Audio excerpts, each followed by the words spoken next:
आपके प्लेटो।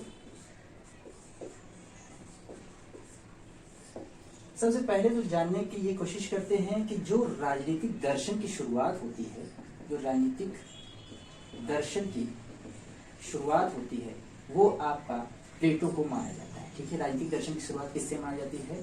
प्लेटो को। तो राजनीतिक दर्शन के पिता अगर बोलते हैं तो वो किसको बोलते हैं? प्लेटो। ठीक है, ये याद रखिएगा, फैक्ट है, कई बार पूछा जाता है। ठीक है ना, राजनीतिक दर्शन के पिता किसको कहते हैं? तो प्लेटो को। प्लेटो ये कहाँ के विचारक थे? तो ये ग्रीक या एक यूनानी विचारक थे ना, ये एक ग्रीक यूनानी विचारक थे।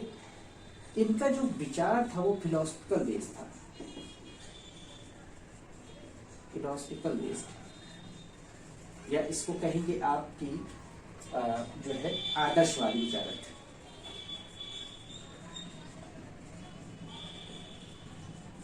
या इनको दार्शनिक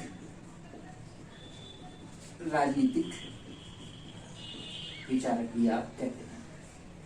ठीक है ना, इनका जो सिद्धांत था या इनके जो विचार थे वो आदर्शवाद के आधार पर थे, यानी दार्शनिक आधार पर थे।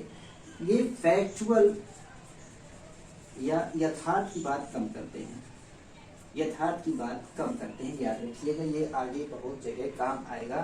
तो इसलिए प्लेटो को एक आदर्शवादी विचारक कहा जाता है। ठीक, देख लीजिएगा क्या क्या फैक्ट देखा हमने।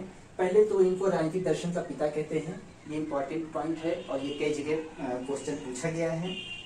दूसरा, ये ग्रीक यूनानी विचारक थे। ठीक, और इन्हीं से जो है राजनीतिक दर्शन की शुरुआत मानी जाती है। ठीक है ना, ये एक आदर्शवादी विचारक थे। इनका जो विचारों का जो आधार था, इनके विचारों का आधार क्या था? इनके विचारों का आधार आपका आदर्शवादी या दार्शनिक था, इसलिए इनको आदर्शवादी विचारक भी कहते हैं। ठीक है, अब आइए देख लेते हैं इनकी कुछ बातें।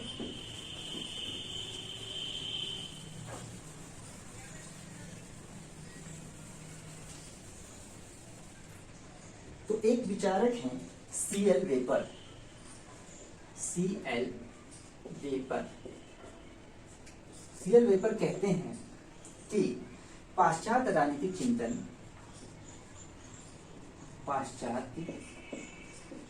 राजनीतिक चिंतन की शुरुआत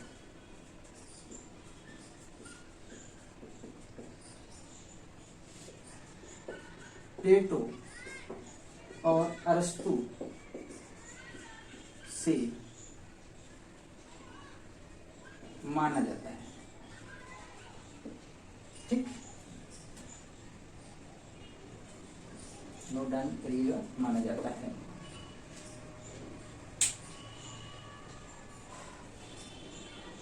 अब देख लेंगे तो इनका जो समय था, प्लेटो का जो समय था वो समय था 428 ईसा पूर्व से 347 ईसा पूर्व, यानी 428 में इनका जन्म और 347 में इनकी मृत्यु होती है। ठीक है ना, अब इनके जीवन परिचय की अगर हम बात करें, इनका जीवन परिचय की अगर हम बात करें तो इनका जन्म जो है, जन्म कब होता है? तो 428 ईसा पूर्व। कहीं कहीं पर ये 427 भी मिल जाता है। ठीक है ना, कई बुक्स में, कई जगह फैक्ट में 427 भी मिल जाता है, तो याद रखिएगा। वैसे 428 से अधिकतर किताबों में है। 428 ईसा पूर्व एथेंस, जो कि यूनान में था, एथेंस यूनान में एक कुलीन या समृद्ध परिवार में हुआ था। ठीक है ना, सीएल वेपर देख लेते हैं एक बार। सीएल वेपर क्या कहते हैं कि पाश्चात्य राजनीतिक चिंतन की शुरुआत प्लेटो और अरस्तु से माना जाता है, या पाश्चात्य राजनीतिक चिंतन विचार की शुरुआत किसने की? प्लेटो और अरस्तु ने की। ये ऐसा कौन कहते हैं? तो सीएल वेपर कहते हैं। और प्लेटो का समय क्या है? 428 ईसा पूर्व से 347 ईसा पूर्व माना जाता है। 428 में इनका जन्म और 347 में इनकी मृत्यु होती है। इनके जीवन परिचय की अगर बात करें तो इनका जन्म 428 ईसा पूर्व में एथेंस के यूनान में हुआ था, ठीक है ना। और इनका जन्म जो है एक कुलीन या समृद्ध परिवार में हुआ था उस समय एथेंस में। आगे देखते हैं, ये नोट डाउन कर लिए आप, तो मैं स्कूल डिलीट कर देता हूँ। सॉरी, ऑनलाइन पढ़ाते पढ़ाते सब डिलीट ही याद रहता है। चलिए आगे देख लेते हैं। अब इनके पिता और माता जी का परिचय देखें तो इनके पिता का नाम एरिस्टोन या एरिस्टोन भी मिलता है, कहेंगे एरिस्टोन या एरिस्टोन। इंग्लिश में अगर कहें तो एरिस्टोन, ठीक है ना। ये क्या थे? ये एथेंस के अंतिम शासक वंश, जो एथेंस का अंतिम शासक वंश था कार्डस, ये याद रखने योग्य बात है, कार्डस के वंशज थे, ठीक है ना। एरिस्टोन या एरिस्टोन इनके पिता, जो प्लेटो के पिता थे, वो एथेंस के अंतिम शासक वंश कार्डस के वंशज थे। इनकी माता के बारे में अगर जाने, इनकी माता का नाम परिक्टिनी था। इनकी माता का नाम परिक्टिनी मिलता है। ये प्रसिद्ध कानूनवेत्ता या स्मृतिकार परिवार सालोन से थी। सालोन, ये भी याद रखने वाली बात है, ठीक है। देख लेते हैं, इनके पिता का नाम क्या था? एरिस्टोन, ठीक है। ये कहाँ क्या थे? ये एथेंस के अंतिम शासक वंश कार्डस के वंशज थे, ठीक है ना। कार्डस के वंशज थे, ये याद रखिएगा। इनकी माता का नाम परिक्टिनी था और ये प्रसिद्ध कानूनवेत्ता या स्मृतिकार परिवार सालोन से थी। इनका संबंध कहाँ से था? सालोन के परिवार से। और इनका संबंध था इनके पिता का कार्डस, ठीक है। तो याद रखिए, ये चीज नोट डाउन कर लीजिए, फिर इसके बाद इसको मिटाते हैं।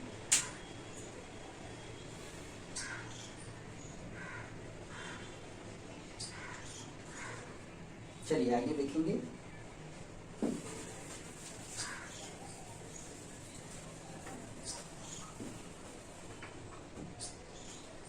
प्लेटो का वास्तविक नाम के बारे में अगर जानकारी करें तो प्लेटो का जो वास्तविक नाम था,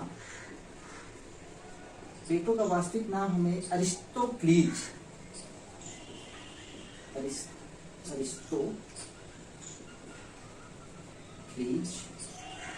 या एरिस्टोक्लीज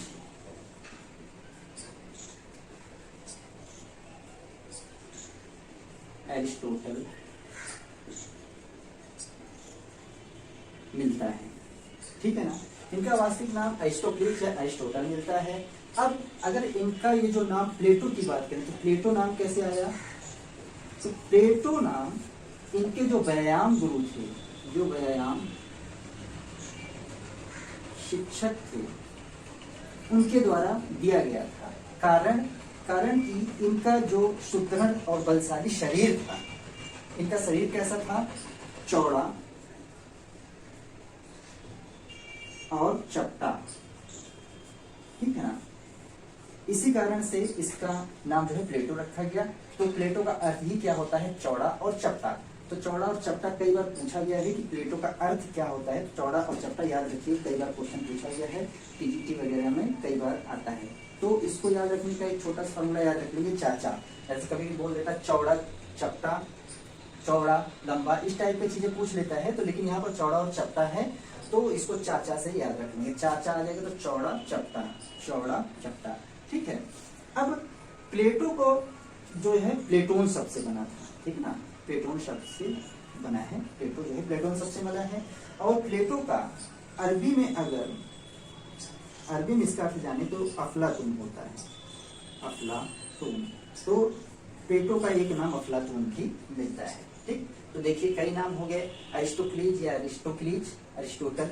ठीक है, इसके बाद प्लेटो जो कि इनके व्यायाम शिक्षक के द्वारा दिया गया था, जिसका अर्थ क्या होता है, चौड़ा और चपटा, जिसको शॉर्ट में याद रखने की अगर बात करें तो चाचा। ठीक है, इसका अरबी में जो है अर्थ होता है अफलातून, इसलिए इनका एक नाम अफलातून ही मिलता है। अब प्लेटो सबसे बना था तो प्लेटोन भी एक नाम मिलता है। एक बार देख लेते हैं शॉर्ट में जो है, ये नोट डाउन कर लीजिएगा आप लोग।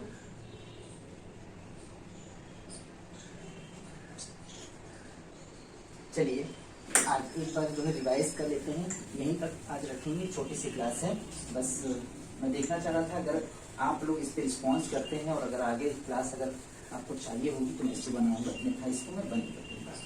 ये केवल एक रिएक्शन देखने की क्लास है, देखते हैं कितने रिएक्शन आते हैं इस पे। ठीक है, एक बार हम लोग जो है रिवाइज कर लेते हैं। रिवाइज करना बहुत जरूरी होता है पढ़ाई में। तो रिवाइज करेंगे तो प्लेटो का जब जन्म हुए, जन्म या एक तरीके से बात करें तो समय की अगर बात करें तो समय इनका 428 से 347 ईसा पूर्व माना जाता है। ठीक है ना। इनके जन्म की बात करें अगर तो इनका जन्म कहाँ, एथेंस यानी यूनान में हुआ था। और ये कैसे विचारक थे, यूनानी या ग्रीक विचारक थे, है ना, याद रखिएगा। और ये कैसे विचारक थे, आदर्शवादी, ये आदर्शवादी विचारक थे। ठीक है ना। इसके बाद एथेंस यूनान में होता है कब, 428 ईसा पूर्व। कैसे परिवार में जन्म लेते हैं, तो ये एक कुलीन यानी समृद्ध परिवार में ये जन्म लेते हैं। ठीक है, इनकी माता का नाम क्या मिलता है, इनकी माता का नाम जो है परिचेनी मिलता है। और ये माता जो है इनकी प्रसिद्ध कानूनवेत्ता परिवार से थी, प्रसिद्ध कानूनवेत्ता या जो है आपका स्मृतिकार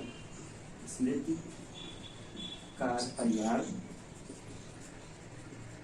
सालोन से थी, याद रखने वाली बात है, सालोन से थी। इनके पिता का परिचय मिलता है, इनके पिता का परिचय मिलता है। ठीक है, इनके पिता का एरिस्टोन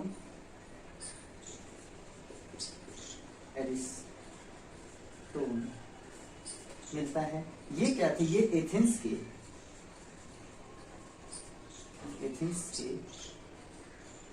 अंतिम शासक वंश, अंतिम शासक वंश। ये एथेंस के अंतिम शासक वंश कार्डस के वंशज थे। कहाँ के वंशज थे, कार्डस के वंशज थे। तो इतना आज जो है हम लोग देखेंगे। इसके बाद अगर आपको ये वीडियो अच्छी लगेगी तो आप लाइक और कमेंट कीजिएगा, और अगर इसके आगे की वीडियो आपको चाहिए तो आप लोग कमेंट बॉक्स में लिख दीजिएगा। और वीडियो में और क्या सुधार चाहिए, किस तरीके की बातें चाहिए, आप लोग उसको भी लिख देंगे। या किसी और चीज़ के बारे में वीडियो अगर बनाने की बात हो तो आप वो भी बता दीजिएगा, तो मैं उसको बनाने की कोशिश करूँगा। चलिए मिलते हैं अगले वीडियो में।